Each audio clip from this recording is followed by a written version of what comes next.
What is up, YouTube? It's Dead Guy Cardboard. I'm excited to share this video of a pickup I've been wanting for a long time. It's a T206 Lionel Carter collection, and it's a Johnny Kling card. If you follow my channel, you know that I collect Johnny Kling cards from the T206 set. And you're probably wondering, I hope this guy is not talking 30 minutes about one single card. Don't worry, I'm not. There is a video following up with this video that I'll explain in a bit.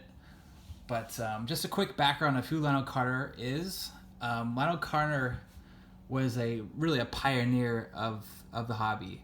He was friends with Jefferson Burdick, and Jefferson Burdick was literally the father of the hobby. He's responsible for cataloging all the baseball cards that we know of today. Burdick designated the T206, the T205, the E90, etc. In fact, Jefferson Burdick's cards are even in the Met. And Lionel Carter was good friends with him. I think Jefferson Burdick was a little older than Lionel Carter, but they were good friends. They corresponded a lot. They wrote in early hobby magazines, and they really contributed to the hobby. I mean, Jefferson Burdick was responsible for all these designations that you know of today, and Lionel Carter definitely helped him out. And in fact, they were such good buddies that Jefferson Burdick gave Lionel Carter his 1933 Gaudy Napoleon Lajoie, which is a very tough card to find. And back then, before the internet, that must have been an incredibly tough card to track down. Lionel Carter started collecting in 1932. He talks about in this video that he acquired this 1932 DeLong set, or he started opening packs and just kind of fell in love from then onward. And what really sets Lionel Carter apart from other pioneer collectors, like, for example, you'll see Frank Nagy pop up sometimes on these SGC labels. Frank Nagy was known for building a very obscure set of cards. Cards were really hard to find, but now Lionel Carter was known for collecting these very, very pristine, excellent eye appeal cards like you see in front of you. And basically what was so unique about him was, starting from like the late 30s, he really started collecting his cards in pristine condition. So he would open them from the packs and he would put them in these custom albums that he made from like the 30s to early 40s. And no one did that back then. No one really thought to keep cards in pristine condition, like pack fresh condition, and he did that. And because of that, when SGC eventually graded his cards, they graded a 1951 Bowman Mickey Mantle rookie in a mint 9. There was even a gem mint card from the pre-war era, and I think prior to SGC grading Lionel's set, there had only been one gem mint pre-war card. So his cards were just immaculate. And even the cards that he picked up before he started opening packs in the 30s, like cards from the T206 set, were always just in excellent condition, like just really great eye appeal. They might not be in like super high grades, but they're always just almost, pack fresh looking color. And he stored all these albums of his cards basically in the dark, so they weren't exposed to light. A lot of his cards from different sets just still had their gloss to them. The video that I'm about to show is from the 2007 Mastro Auctions, and it's a fascinating video because it's basically a video promoting Lionel Carter and Lionel Carter's collection that they acquired. Basically what happened was Lionel Carter, I think in 2006, got robbed in his Illinois home, and he lost a good chunk of his collection, but luckily the cops were able to track down his collection, and they were able to get it back. But Lionel Carter realized that he and his wife are just not safe now in his home with this valuable collection of cards. And it was quite sad because he had to sell it off, and he made millions of dollars off this Mastro Auctions. But there's interviews of him on NPR back in the day talking about how he doesn't care about the money. He wants his cards, but unfortunately just can't hold on to them because of the safety. But this video is also very interesting because not only do you get to see Lionel Carter's collection in these albums and him talking about the cards and his love of the hobby, but you also get to see Bill Mastro and Doug Allen. Bill Mastro, if you don't know, he was the guy responsible for trimming the famous Gretzky Honus Wagner Tito 6 card, and Doug Allen and Bill Mastro were a part of the fraud and shill bidding that happened in the Mastro Auctions in later years. And Bill Mastro, I think he just got out of prison after a 2-year sentence for fraud and shill bidding. And Doug Allen, I think, is still in prison. He has to serve a 4.5-year sentence. So this is filmed in 2007, before they were really accused of these crimes. So it's just a really interesting video because, you know, Bill Mastro is a pretty important collector in the hobby, and boy did he have a fall from grace. And it's just really cool though to see Lionel Carter talk about his collection. And I'll post in the description below where you can see this Lionel Carter Johnny Kling. It's hard to see in the video because it's during a kind of a cutaway, so it's kind of faded out a bit, but you can definitely pick it up in the video. So check it out in the description where you can find this card in the video. But it's a great video, a kind of an iconic video, I think, now in the hobby. All right, enjoy.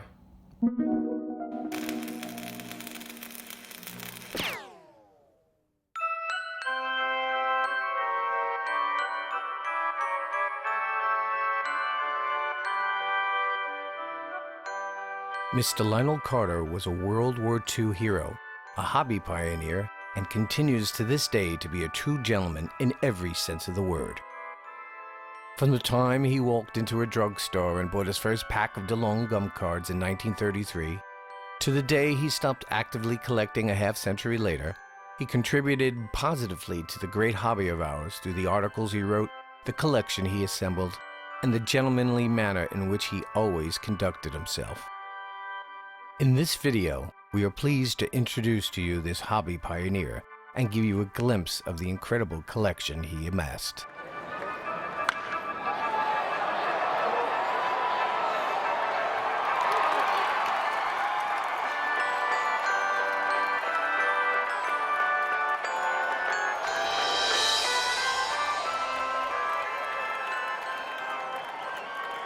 Well, I got in the hobby in 1965. You know that, and it was, and then it was strictly a letter writing hobby. I mean, there was no such thing as using the phone.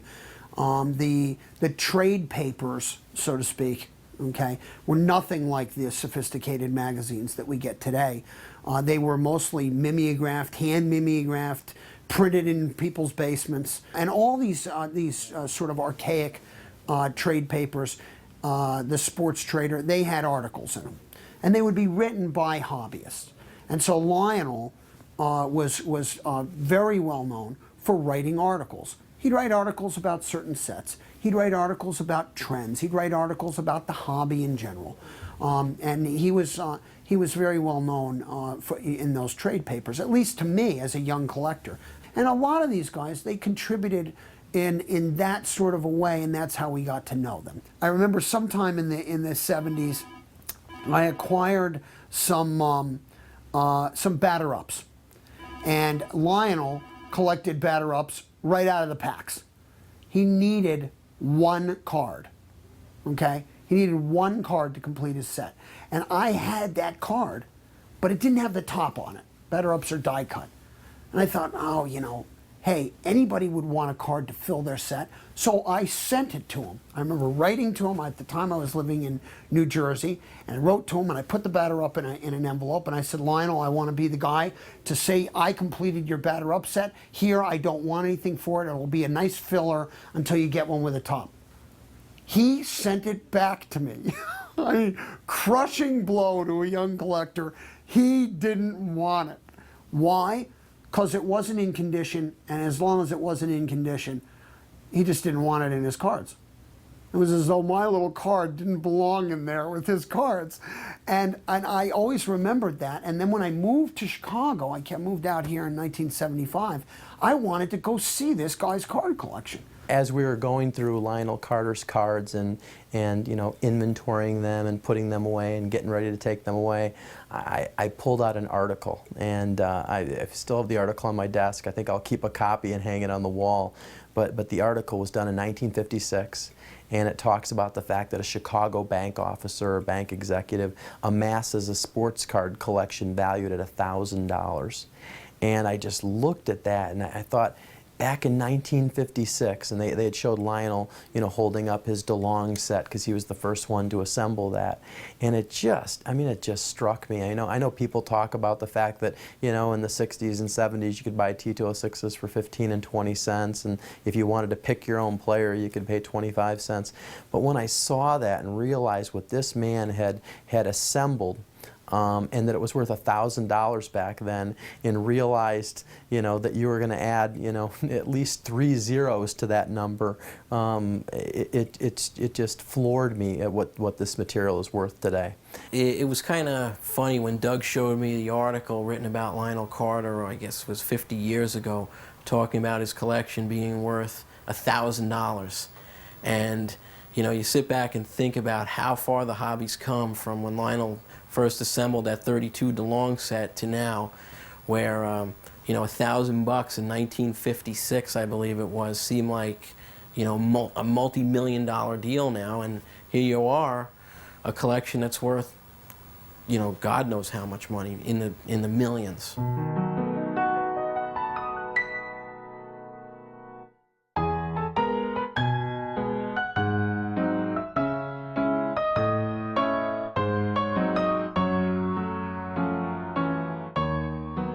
I went in the drugstore and I saw these cards wrapped up, and I said, "What is that?" And he said, "Oh, those are baseball cards." Baseball cards. So I spent my nickel for 5 of them.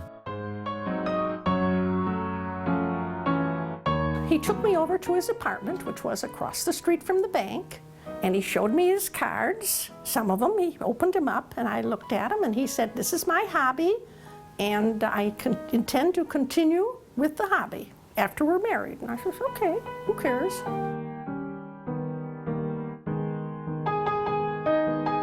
Yes.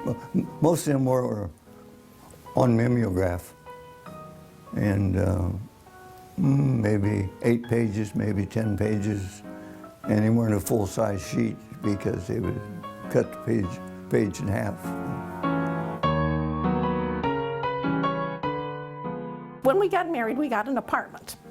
And Lionel said, "Sunday night is card mounting night." And of course, that was when Jack Benny was on. So he'd have the radio on, and it was a small apartment, and he'd sit there at the dining room table and mount cards. So you would you'd collect the set, and then... And then put them in, you know. Now, it's amazing to me that you're... That's why all these are the same albums. Mm-hmm. And it's amazing to me that you were able to fit 20 cards per page. It's pretty tight there. Uh-huh. So how much time do you think back in the day it would take you to put an album like this together? Oh, how about a page? Yeah, how long would a page take? There was a fellow named Eddie Golden, and we would swap cards back and forth, and we would send a list of what we had and what we needed, and we could work out a trade like that.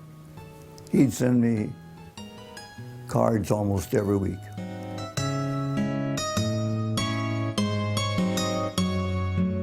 When we bought this house, of course, it had a very small mailbox, and Lionel said, "When I get these cards in the mail, what things that he's bought or traded, they're not going to fit in the mailbox because we worked, and of course if it rained, they'd get wet." So he ordered that large mailbox from Sears Roebuck.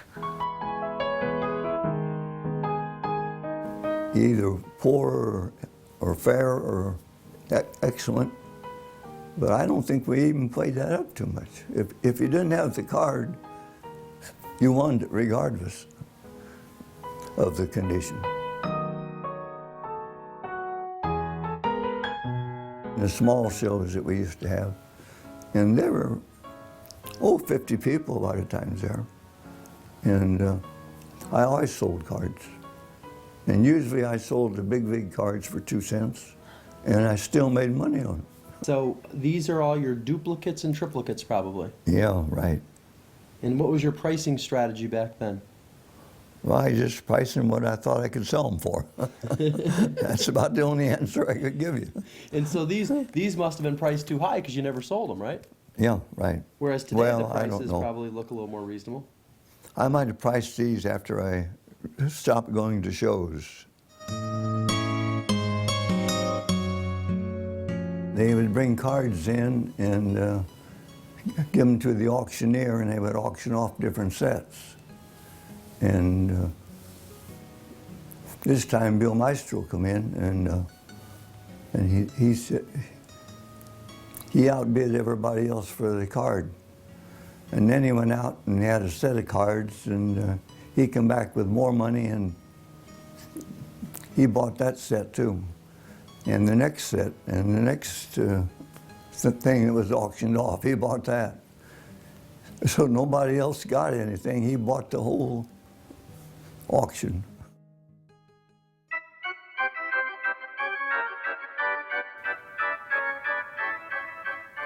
What's going on there? Were you intending to eventually fill that hole? No. No. We've talked about that. Not the way the prices went up. Yeah. We had a fellow on the West Coast, and he was putting out a series of baseball cards. He was selling his card collection. And he offered me the Hans Wagner card for $150. And actually, that was the most expensive card he had in his set. I thought it was too much money.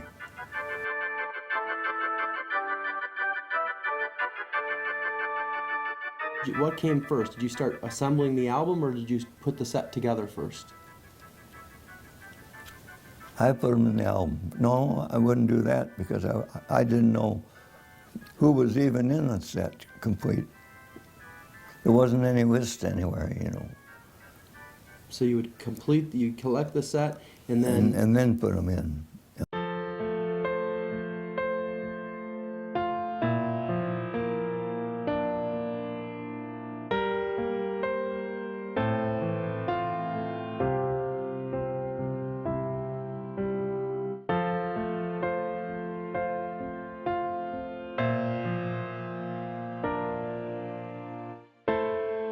The worst thing about collecting baseball cards, you couldn't tell anybody about it. I mean, none of my neighbors knew I collected baseball cards because they were valuable and you couldn't let the word out. And that was terrible. There was just a few people I knew real well and come to visit me, and we'd sit down and go through the albums. But I'd like to have the people around here come in and look at them, but you can't do it.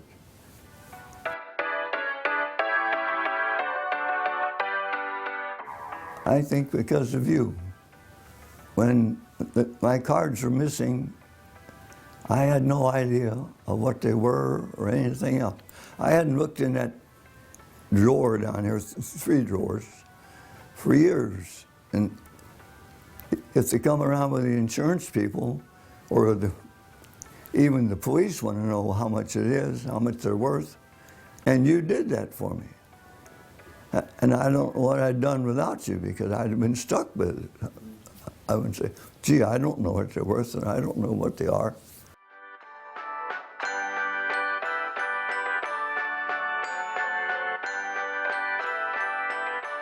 Every one of these pioneers of the hobby their collection has its own uniqueness. Nagy was not as condition conscious, but loved incredibly obscure sets. So a Canadian tobacco set would make Nagy crazy. A chocolate set from Canada, an obscure set. He wasn't very focused on 19th century. Okay, he didn't like the 19th century cards.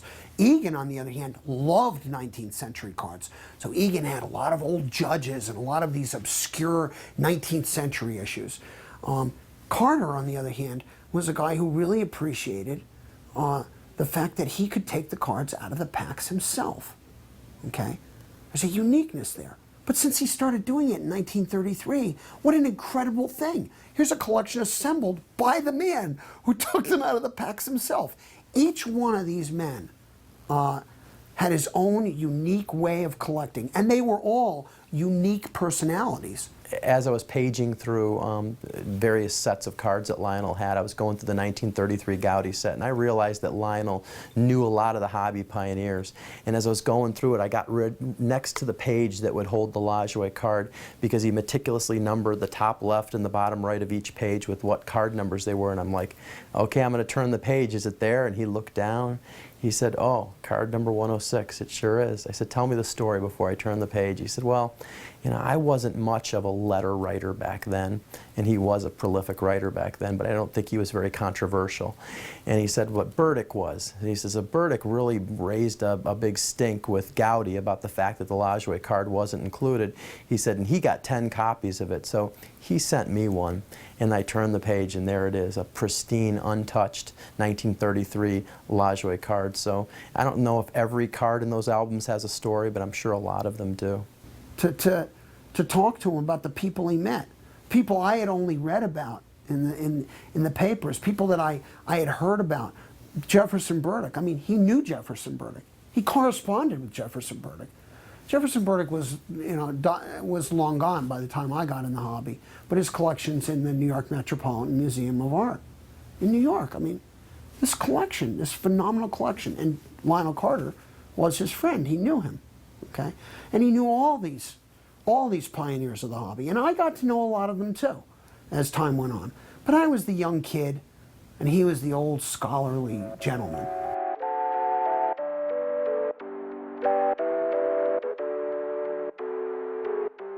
How many guys are you ever going to meet in your lifetime in our hobby, especially now, all right? But even then, who actually took the cards out of the packs and kept them, okay? Now, that is just unheard of. And he was always a guy that shared that information with people.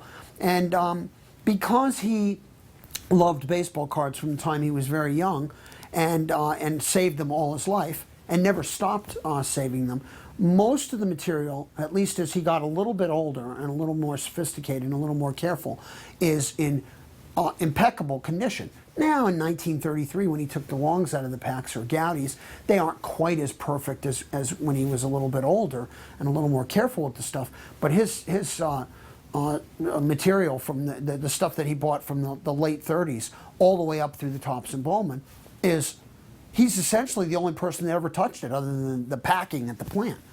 And he collected that way. So let's say he collected 1938 Gowdy right out of the packs, the heads up. Well, there might be a couple of cards he needed. So essentially his 1938 Gowdy set is near mint to mint or mint, but there's a couple of cards in there that are VG, VGX because he needed a couple of cards, and they were decent cards, they weren't bad. And of course today's grading standards are psychotic. And so he'd fill the set in. The thing that really hit me about Carter's cards, and of course we were laughing when we were at the house because it still hits me today as much as it did, let's say, when I came out here to Chicago in the mid-70s and looked at them. And there is no change of them. I mean, they've been in the dark for since the day Lionel took them out of the packs. But the color of them, the brightness, they're so vibrant. You open up albums of cards and you're looking at them, and they're unaffected by time. They're unaffected by light. They're unaffected by environment. Okay, they've been put away for so long that they're untouched. The only one that ever touched them was Lionel. And you have to remember something else too. Over a period of the last 25 years plus, no one's looked at the cards. This isn't a hobby that where Lionel said, you know, I want my collection to be accessible to all the hobbyists. Please come in droves and handle them. Okay? No one ever went and looked at them. So there's a quality to them when you're looking at them. The surface gloss, the surface quality, it's all still perfectly intact. And you just don't see that on any collection. Lionel just had a little grin on his face and he said, "You want to see the cards?" I said, "I absolutely want to see the cards." And so he took me down into the basement and we were able to spend some time going through the collection. And for me, it was just a step back in time. I mean, when I look at people's collections, you know, to me, an older collection are people who have them in top loaders or plastic pages, as opposed to the newer people who have them all in PSA and SGC holders. Well, when I got there, I saw this row of scrapbooks. They looked like encyclopedias. And I said, "Well, where are the cards, Lionel?" And he pointed to the books. He said, "Pull those out, you'll see them." And what Lionel did was he would meticulously take these scrapbooks, which, by the way, he said he was that company's best customer. He would take these scrapbooks that were probably made in the 30s or 40s, and he would cut out every other page, because he knew that if he filled every page, the book would get too thick and it might damage the cards. So what he did is he cut out every other page, and then he would meticulously take corner mounts from photos and use those to mount each card in the album. Careful not to get the glue on the card, and for some of the smaller cards he would even meticulously cut out the corners of those photo mounts so you could see as much of the cards as possible. And so when I first opened that album, and the first one I opened was one of my favorite sets, the T206 set, I just opened the pages and I was awestruck by the color, you know. And I'm not going to talk about the technical grade of the cards, you know. Were some of them near mint to mint? Absolutely. Were there any creases in there? I don't think there's a one. But it was just the color and the fact that, you know, you had that many cards mounted to a page, and how he meticulously would type out, you know, here are the Southern League cards, and you know, all the information regarding the sets from the American card catalog. You know, once I had opened that album, I just realized that I was going to be spending a long time in Lionel Carter's basement to be able to really get a feel for how significant this collection is. Now that we're, you know, we've spent some time, you know, going through some of the sets and pulling out some of the cards. I've spent a number of evenings at home, you know, meticulously taking these cards out of the album one card at a time, and I am just floored, I guess, by the condition of the cards and just by the vibrant color of the cards. You know, you're so used to seeing cards that, you know, be it Diamond Stars or Gaudis or whatever early, you know, colorful issues, you know, have seen the light of day. And by handling the cards, by taking them out from time to time, by seeing the light of day, they tend to fade or don't quite have the vibrancy that they had when they were originally pulled from the packs. Well, that's what marks this collection. The fact that, you know, when somebody buys the 38 Gaudi heads-up set, they're not going to want to break it up. They're going to want to keep those cards together. Even though there might be some technically higher grades out there to add to their set so they can have the best set in existence, they are not going to want to get rid of those other cards because they've been together forever. They belong together. From what I understand, Lionel actually took these cards out of packs himself and kept them together from 1938. I guess he was a teenager at the time and really appreciated card collecting and was sort of an advanced collector. And it's just amazing to see all these cards in one group completely untouched for 80 years or 70 years. The thing that jumps out at you about Lionel's cards is the vibrant color on almost every card.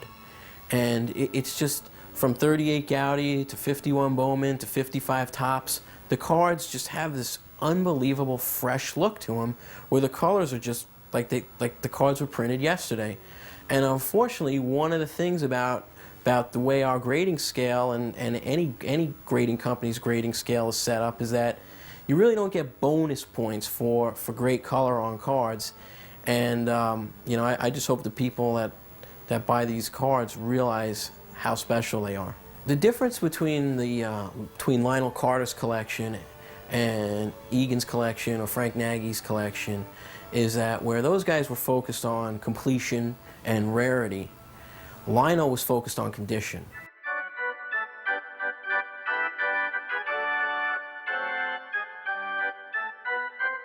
I'd be telling Doug Allen about the Lionel Carter collection, and he said to me one day, he said, you know, I'm going to go and visit him. I just want to see what you're talking about. You've talked about it so much. I want to see what you're talking about.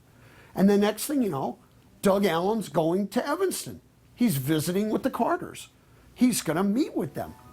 My history with Lionel Carter, or Lionel and Irma Carter, is really not a long one. I just first met them a little over 6 months ago. I've talked to Lionel for a while, and I've heard about him forever. I mean, I've been in the hobby, close to 20 years now, and have heard for years about the Lionel Carter collection. They've done stories about it. You know, when you live in the atmosphere that I live in of high-value collectibles and cards, you can't help but for people to talk about Lionel Carter's collection. So to me, it was a collection of mythical proportions. So here's me. I know this guy for almost 40 years, okay, ever since I get in the hobby. And Doug Allen goes and closes the deal. I mean, it's amazing. It's just amazing. But the Carters felt very comfortable with Doug, and appropriately so, because I do too, you know. And it turned out to just be fantastic. You know, Irma greeted me at the door, and she said, "Oh, Lionel's waiting for you downstairs." When I got downstairs, the basement was in a little bit of a state of disarray. Some of the cards were still kind of spread out on the table and on the floor, and I said, "Lionel, you got to get those things back into their closet, into your drawer." He said, "Let me help you, I got some time." And he said, "Well, I figured you wanted them." And I said, "Wanted them? What are you talking about? I'm an auctioneer, of course I want them." And he said, "No," he says, "You know what, I think it's time." And I turned around and looked at Irma, and she had kind of a knowing smile and a nod, almost like she, they had pre-planned this what to me was really great news. And she said that they were comfortable, with the process, and they were ready to sell the cards. And out of the blue, I forget where I was, but I think I was out of town somewhere. I get a phone call, okay, from Doug, saying that without any fanfare, they said they wanted him to take the cards away because it was time for them to remove them from the house.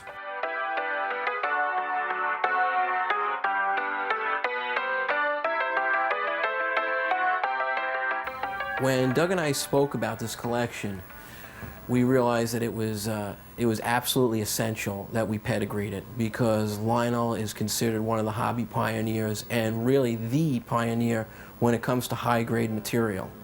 So the best thing about this collection was it was so fresh, it was so high-grade, where most pioneers weren't too crazy about the condition. Lionel was over the top, and essentially all of his cards are mint. The first card we graded for Lionel Carter was the M101-4 Babe Ruth card, which most people consider to be his rookie card. Lionel had a 1938 Gaudy Hank Greenberg. To this point, SGC's only encapsulated one pre-World War II card, 98 Gem Mint. This 38 Gaudy Greenberg is the second one we've slabbed. It is absolutely flawless.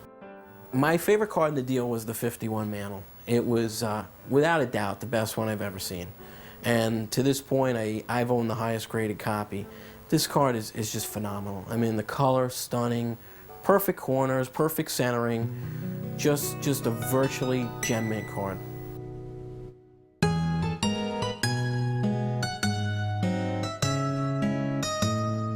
And we designed it in such a way that it would be a tribute to him. A lot of the cards are going to have his name on the holders. They'll spread out all across the hobby with his name. But what an incredible thing. All of this being said, with being able to spend time with the Carters, with hearing from Bill Mastro about the history that he's had with the Carters, I hope that the hobby will enjoy the Lionel Carter collection. It doesn't matter if it goes for, how much money it goes for. I mean, that's a big deal too. I'm sure that will take care of itself. But I hope when people get these different cards that are graded that say the Lionel Carter collection, that they'll cherish those cards, that they'll keep them in their collection, and they'll realize that by keeping them in those holders, don't worry about upgrades, don't worry about crossing them over, don't worry about anything else. Just recognize the fact, appreciate the fact that what you're holding is a card that was put aside, be it 30, 50, 60 years ago by one of the pioneers of our hobby, and embrace that and realize the importance of that.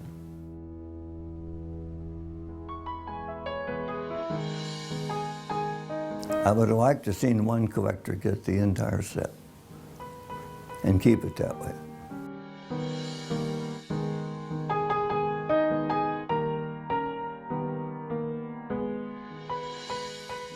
I would like to be remembered as a collector and a person that added a lot in the early days to the hobby.